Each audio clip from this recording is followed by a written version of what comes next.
Okay, it says recording.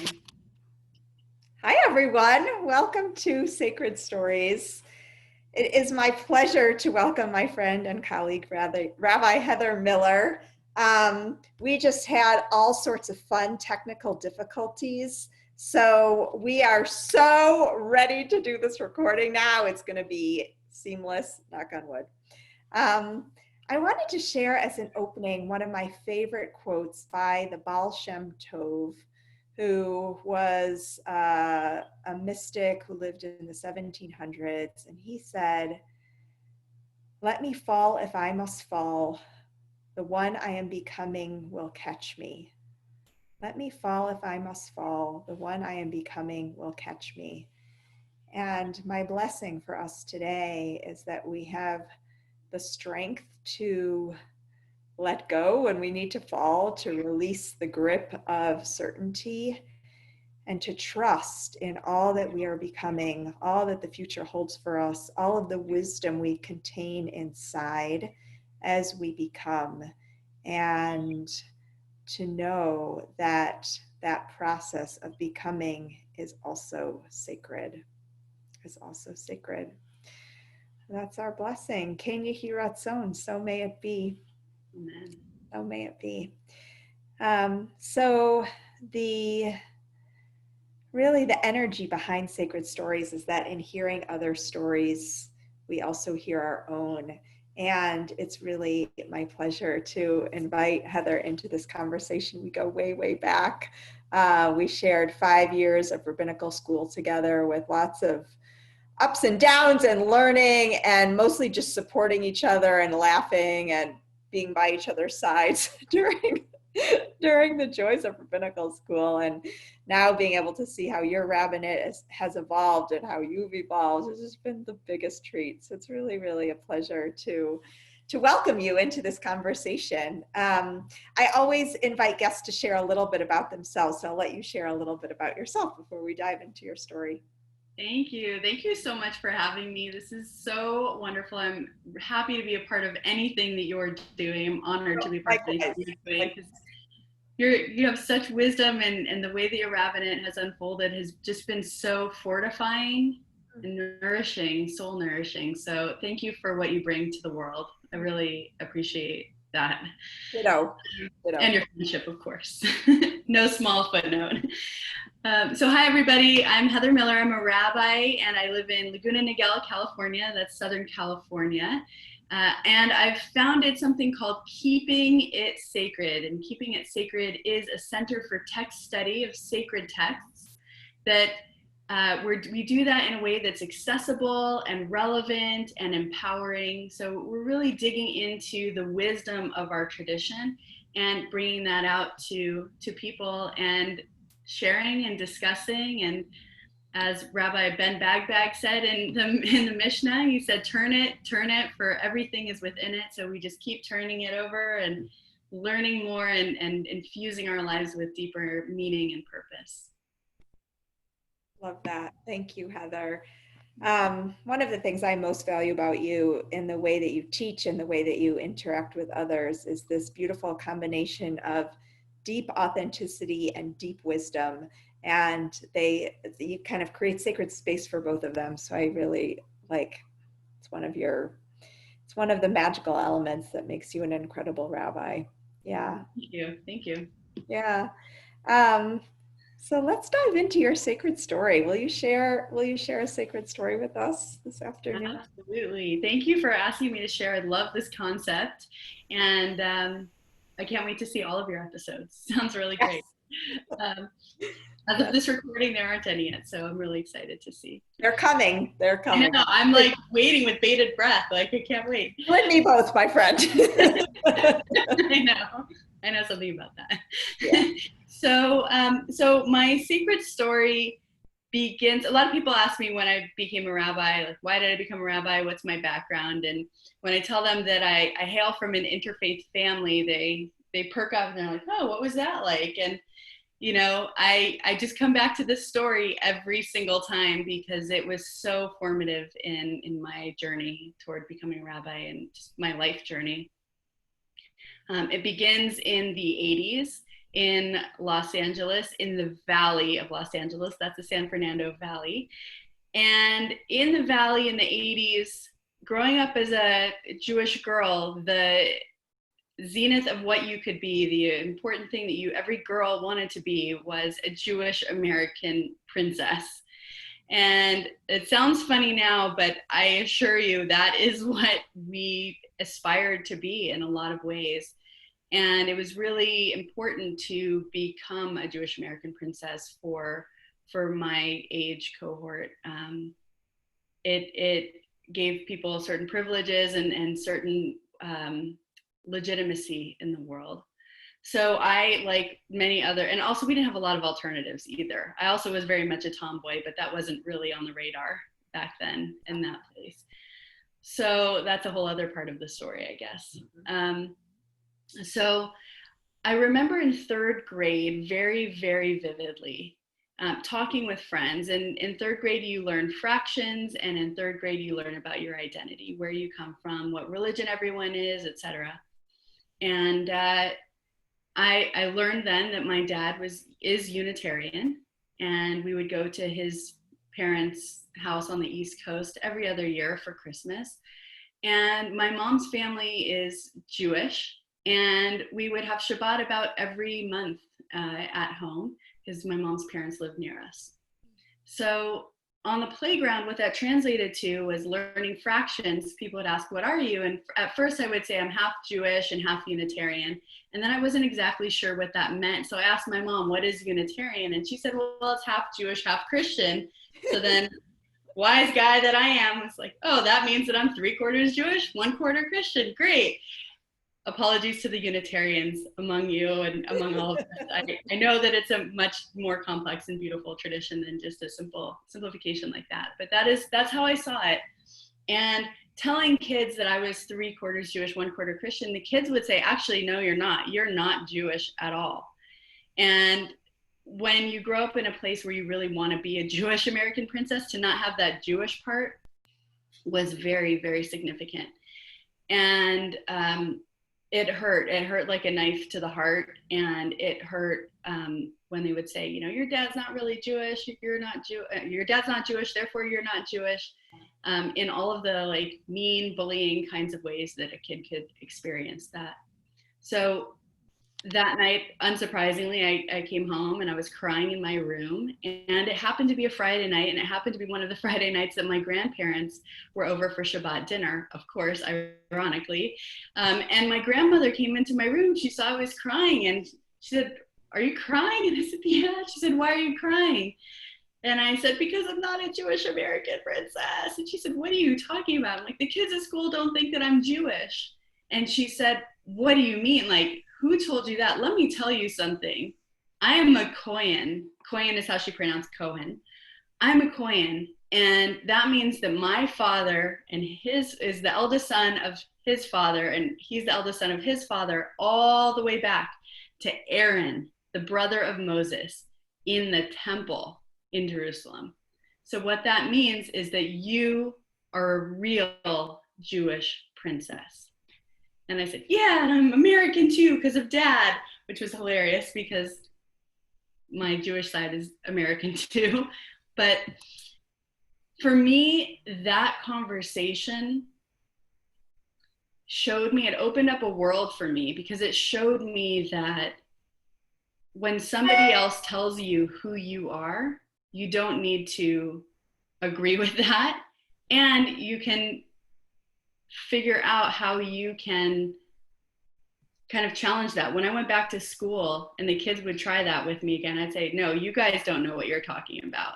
Like, I was able to kind of let it roll off my back in a new way. It didn't totally not affect me, because how can it not affect you in that situation? But at that point, I realized that identity is so complex, and that sometimes people don't affirm the identity that you have and that you hold inside, and how hurtful that is. And I would never, ever, ever want that to happen to another person. So a lot of my life's work has been to really affirming people of who they are as they say they are, and accepting, and yeah, That's my story. Love that so much. And I'm just thinking, like, bless your grandma in that moment for giving you such a perfect response, like as a kiddo in that moment. Yeah. Oh, so Yeah, beautiful. and she just died 3 weeks ago today, and she was 100 years old, and she was just like, may everybody have someone in their life that's that affirming and empowering, and that's a lot of what I try and do with keeping it sacred is being affirming to people and being empowering to people and making who they are accessible to them. Yeah. It's such a critical thing. So yes, Fru, my kit Endler, may she rest in peace. Mm, Absolutely, she yes. really made a difference. Yes. Yeah, you shared some beautiful posts about her on Facebook too. Um, I want to kind of build on what you just shared, which is really empowering people to explore the way they view their Jewish identity and their spiritual identity. And I'd love to hear a little bit about maybe different ways that you do that that might be more creative, or less traditional, or some of the struggles that people come to you with in terms of what it looks like to be empowered in their identity. Yeah, I would love to hear more about those pieces. Absolutely. I mean, like the most common is the pre-COVID when I would officiate weddings, when there were weddings going on. And after I would officiate a wedding, friends of the couple would come over to me and say, "Hi, Rabbi, like I'm not really Jewish," or they'd say, worse, they'd say, "I'm a bad Jew." What's a bad Jew? Like you're Jewish and you identify as Jewish clearly. So like that's a start. Like what does it mean to be a bad Jew? And I think that, you know, when I was at Hillel in college 20 years ago, there was a program where we talked about the different aspects of Jewish identity, the different ways you could express your Jewish identities. For some, it's kashrut, and for some, it's prayer.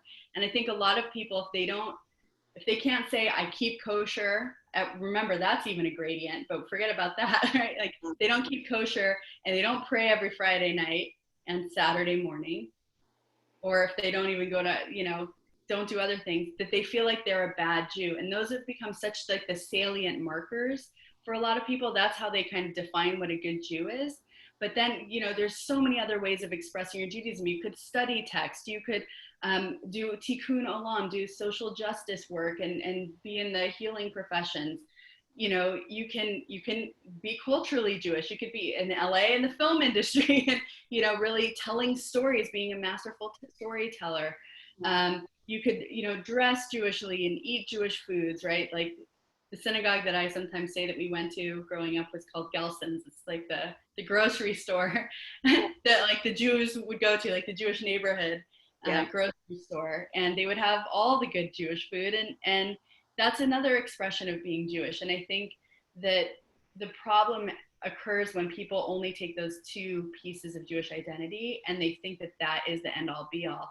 So in Hillel, in the Hillel program back then, they said to us, well, who's a better Jew? Someone who goes to, does prayer every day and keeps kosher, but then is terrible in business?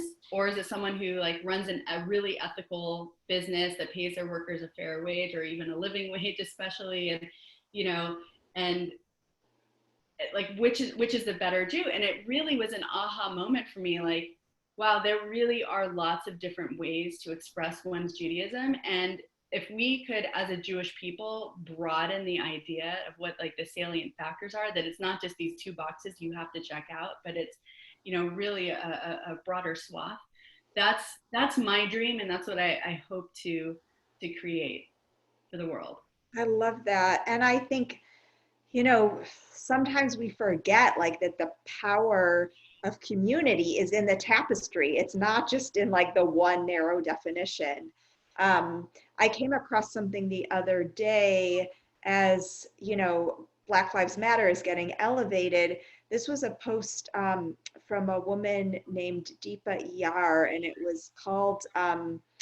was like a social justice ecosystem that she created with it was like a color wheel with 10 different ways that you can engage in making change in the world. And so, there are the storytellers and there are the visionaries and there the people who are on the front lines, and they're the people who are making food and caring for the people who are on the front lines, right? Like all of the different ways that we can use our gifts and our passions to uplift a community. And so I love that, because I hear that all the time too, like, I'm not a good Jew.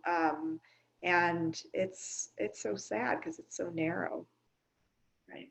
Yeah. And that's what I loved about our program, right? We at Hebrew Union College in the Reform movement, we have a history of affirming, a broader understanding of what Jewish identity is, and being able to study Jewish history, Jewish stories, all, the pastoral care and the ways that we can really show up and be present for people in their moments of great joys and great challenge. All of those ways, there's lots of different ways to be a rabbi, even. It's so affirming. And then if I think about, our process of interviewing to become a rabbi, right? They asked us all different aspects of who we are, what books we had read, what rallies we had gone to, what our Jewish education had been like formally or informally, what our passion was in studying in undergrad, and, really got this 360 view of who we were as people. And I think that's really, and anytime you have a flat understanding of who a person is, whether that's, by race, that's that kind of a person, so they're that's the opposite of the world I want to create. I want to create a world where we all understand each other in a much more complex, multidimensional way. Yeah, because we also contain multitudes. Like each person within them has so many different sides, and and passions, and strengths and sorrows, all of it. That's what I love about you, because you always go on the inside too, about the containing multitudes within. And that's like, sometimes even I am a little bit too flat and thinking just exterior wise, but you really bring it in. I love that you do that, Jess, because it's not to be forgotten. Absolutely. These stories and who we are inside too. Yeah. Oh, thank you. Yeah. Well, when your inner life is very loud and boisterous, then it's hard to put it down. Sizzles. Got a lot to say. It does sizzle. I would love, you and I both have had such evolving rabbinates. We've kind of operated within more traditional settings. And then we've also been doing this beautiful, creative, challenging, amazing, inspiring work in different ways. And I'd love for you to share a little bit how your rabbinate has evolved, and maybe what you've been learning about in terms of your own identity as a rabbi and as a human, kind of as your rabbinate has taken new shapes. Thank you. Yeah. I mean, the rabbinate is so diverse that I knew that I would love so many different aspects of it, right? So I've served as a chaplain, I've served as an educator in a Jewish day school, or the rabbi of the Jewish day school, which is a pluralistic Jewish day school. I've served in a large congregation as one of the two rabbis who led it. I've served as a professor of Jewish studies at American Jewish University, of actually religion for the educational graduate students.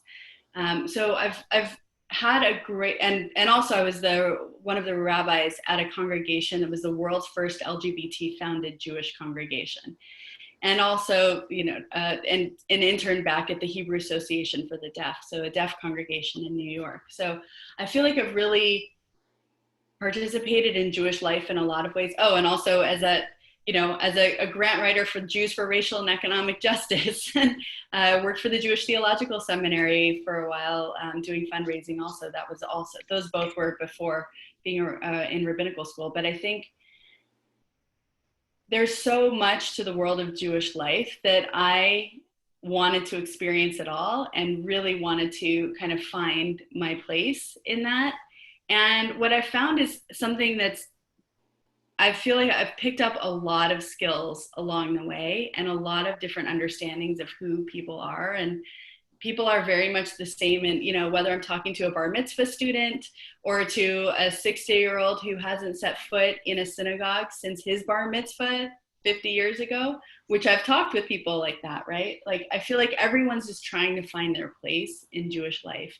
And I'm here for it all. Like, bring Yeah, it all. Like, I'm here for it all. I'm here yeah, for people. yeah, And, you could do that in a lot of different ways. And I think founding Keeping It Sacred has really allowed me to be there for so many different people in a lot of different contexts. We have someone in England who's connected with us, from finding out that she's Jewish from a very long, amazing story that's in a book, which I can share with you after if anyone wants to learn about it. But, or people who are going through health challenges and who are really searching for that meaning, or awakening to their spiritual life because they had really put it on the shelf for a long time, or people who had only a pediatric experience of Judaism from religious school way back when, and who are getting married and who now realize like they're setting up a home and they want to start claiming Judaism that's different than the version that they were spoon-fed when they were little. So I'm here for it all now, and now I can do that through Keeping It Sacred, really build a community of seekers like that. Yeah, I love that. And there's this phrase that just kind of like is reverberating through me as you're talking and sharing all of these different stories. And that is about the power of feeling seen. And, you know, and belonging is in that, like as you shared the story about these kids on the playground who wanted you to be other, and your grandma saying, no, you belong, like you have this amazing you go back to Aaron, right? Like this amazing lineage. And then, what you're creating now in terms of sharing offerings with people who maybe haven't found their Jewish connection in a traditional setting, but are finding like deep meaning in studying texts and finding authenticity and relevance, in these ancient texts. Yeah, I guess I think for me, like when I think about my life, I think the most powerful thing for me in the whole entire world is feeling seen. Like it turns me inside out when I feel like someone gets me. And I feel like as rabbis, like that's what we get to do. It's so incredible to kind of help others find their own voice within and their own aligned path within. And it takes so many different forms. So yeah, this idea of being seen just feels like very resounding in all your stories. And I think, and that's why Keeping It Sacred is really focused on text study, because I think for a lot of people, you can't really defend yourself if you don't know kind of the history or the texts that are there. I think that people want a really easy way to get people that like grandma story of like, no, you really do belong, is to like align them with those in history who are like them. Like when I get interfaith couples asking me about, their their experience in life, I remind them like Moses was married to Zipporah, who was the daughter of Jethro, who was a Midianite priest. And not only was he married to someone of a different faith, but she was a preacher's kid, right? So like even just aligning people with figures and aligning people with the values of diversity and equity and fairness and inclusion within the Jewish world, right? Like my wife is Filipina and she's Jewish, and reminding people who, just affirming for people that they belong, that, this Ashkenazi normative experience of the Jewish world is not something that should be normative. It's like we should welcome in everybody. And right now raising a son who's also Filipino, I think that, that is now something that I see my work with so much purpose of trying to make sure that nobody in his generation and my other son's generation, like will feel this way. Yeah. And in the LGBT community as well, right? Serving this LGBT congregation and how all of these identities align and mix. I think, I'm here for it. Yeah. Yes. I want to, if you'll humor me. So one of the most like sweet memories I have going way back to the two of us was it was like after a long day of rabbinical school, you and I traipsed across the street to this kind of like diner, coffee shop place. We grabbed a bite to eat. I remember it was like a crappy day out, gray winter New York, like 4 or 5 p.m. And I started hitting you with questions about God and the divine and how you describe or how you understand like how God works in the world. I was like, Heather, tell me how God works in the world. And I remember you being like very secure in your understanding of the divine, which I felt really enthralled by. And we were talking a little bit before this recording about an experience you had when you were 10. So I'm wondering if you would share that. And then I'm thinking about like kind of how that dovetails to people's identity and their sense of belonging and how they connect with, a force larger than us. So yeah, I'm curious to see where that takes us, but I'd love to hear your story about how you have started to understand the divine for yourself. Sure, thanks.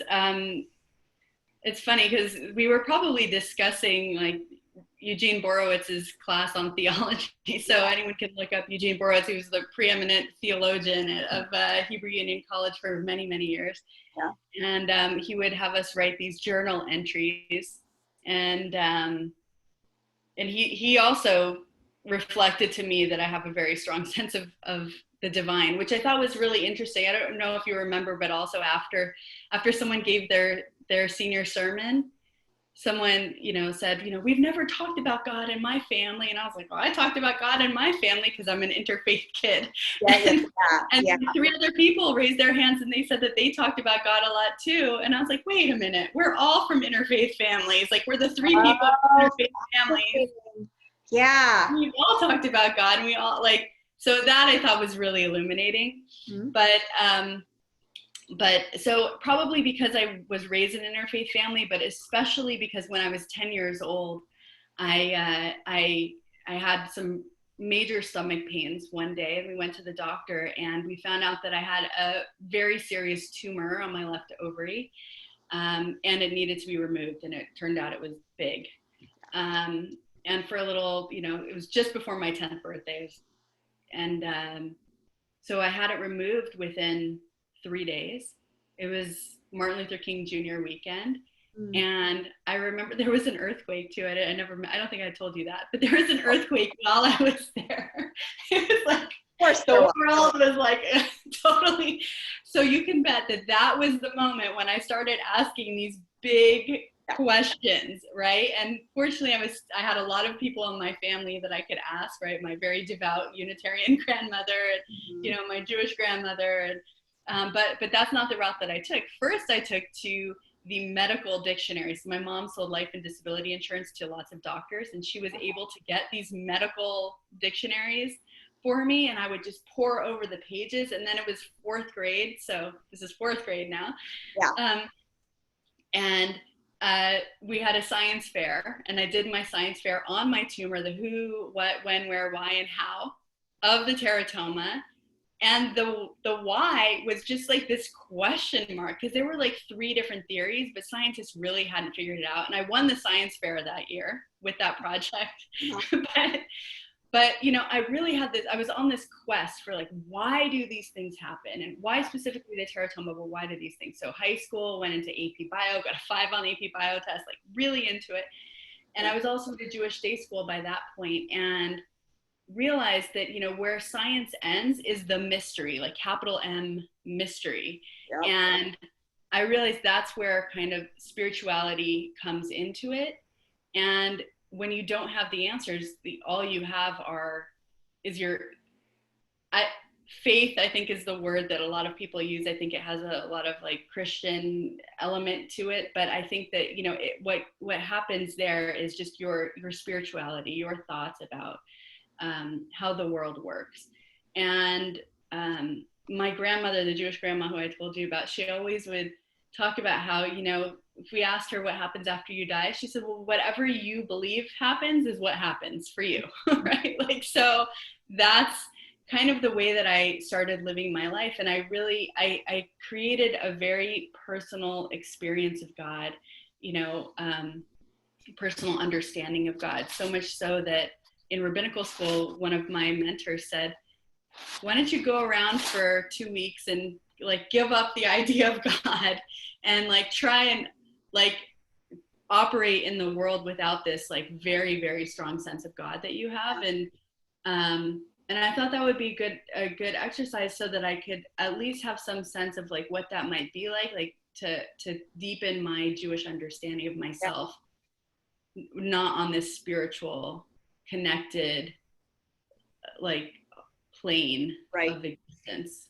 And that was really like helpful and interesting as well. And I was really like clear on it too. Not even saying God bless you or bless you after someone sneezes. Like really just like really just like what would it be like if I didn't believe in an afterlife and if I didn't, have God to pray to before a test or like about this like major thing that's in my life. And it was really illuminating, and I'm glad that I did it, and I didn't do it in a way that was kind of like not serious, but I definitely wanted to help understand people like my wife who go through that in like a normal day. Like that is kind of how she experiences the world, that there isn't an afterlife, that what that means is you need to do well in every single day on earth, because this is it. This is where you make things. Yeah, and so much beauty in like each person's understanding and connection or lack thereof. Yeah. Totally. I love, and that's for me, but for everybody else, everyone has their own, and that's beautiful. Yeah. Yeah. And I love that Judaism like welcomes all of it. So it's so powerful and so affirming. I think, what's really striking me about what you said is that like God is that space beyond the mystery. The idea of faith, like the word that came into my mind is like sacred surrender, and that's where I find that connection. Kind of goes back to the Baal Shem Tov quote that we started with, of like trusting that there are forces that want us in our highest good, and that are also there when we're crumbled on the bathroom floor. There was something for me about the way you spoke about like the space beyond the mystery that really resonated. Yeah. I always look for God in a space. And the other way that I also think about it is this like connecting with the Shema. And at the end of the Shema, you say, Hear, O Israel, the Lord is our God, the Lord is one. And what does it really mean to be that oneness? Yeah. Well, two things. One, in the Gematria, 1 is 13, like Jewish numerology, 1 is 13, and Ahava is also 13. So 1 is love. So God has that loving element to it, which I love thinking about that. But also just thinking about the oneness of the world. Being a science geek like I was, my brother's a scientist, and like we have a lot of scientists in our family, that thinking about the atom and the subatomic particles, and the protons and neutrons in the center and the electrons circling, and the question is like, what's in that space? Like what's in the space in between? Yeah.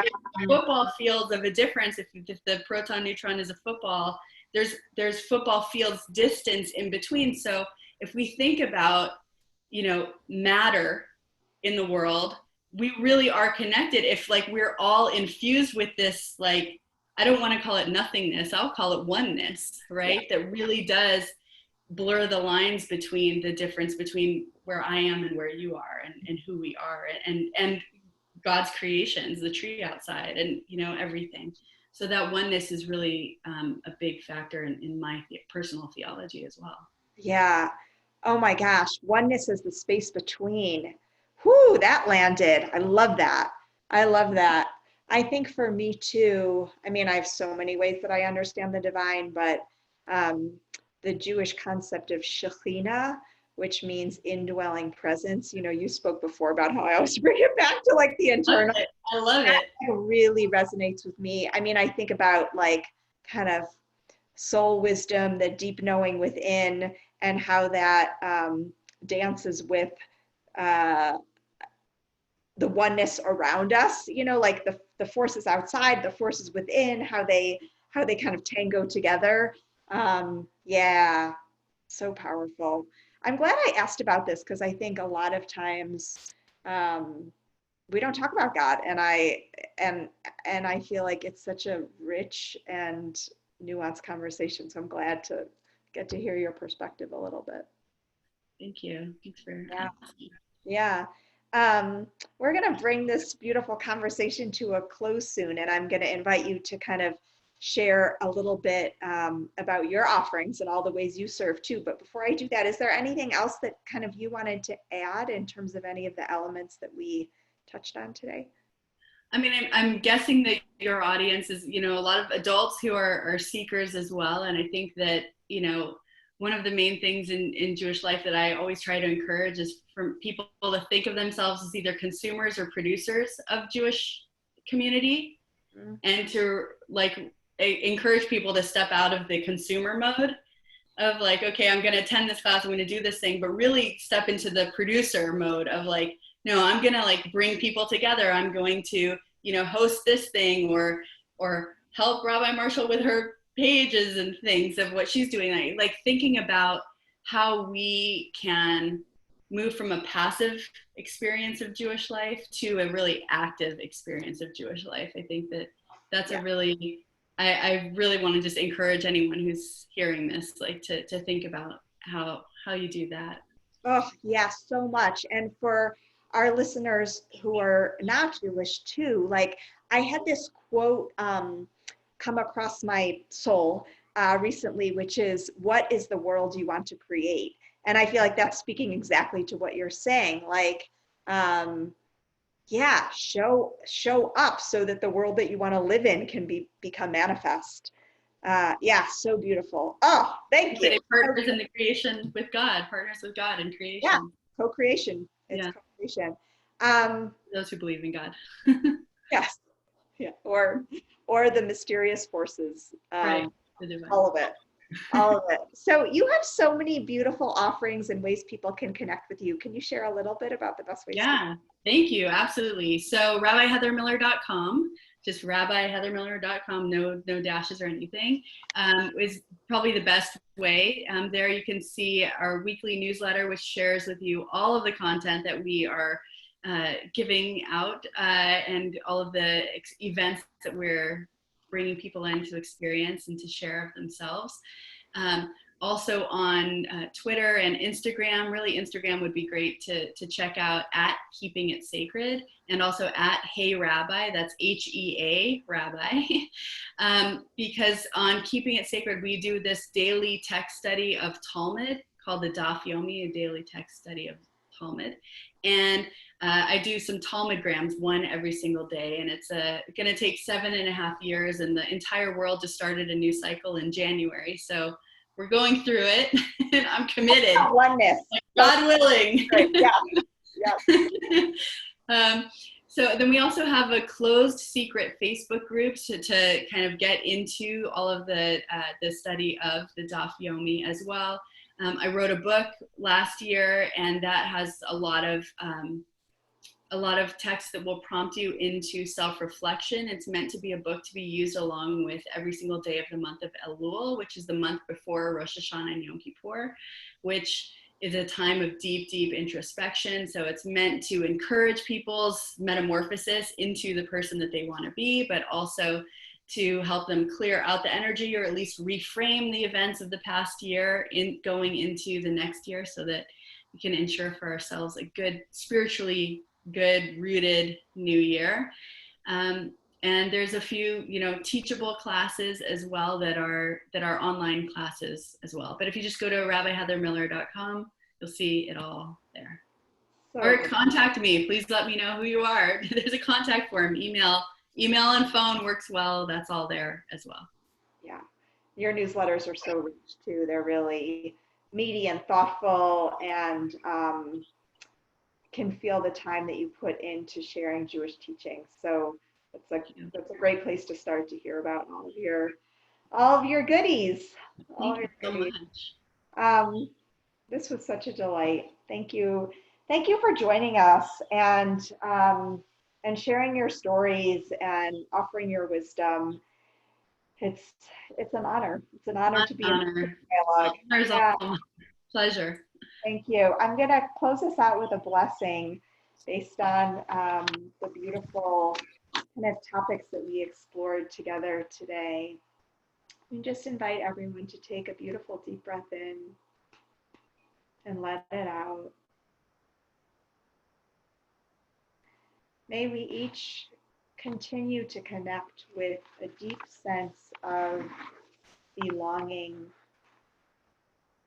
a sense of feeling seen, a sense of the oneness that permeates humanity and that permeates the spaces between us. And may we continue to find ways to show up to create the world that we want to live in, the communities that we want to live in, the ways that we can continue to touch each other and our own souls. So may it be. Amen. Amen. Thanks, everyone. See you for our next sacred story. All right. Do you want me to stop recording now? Yeah.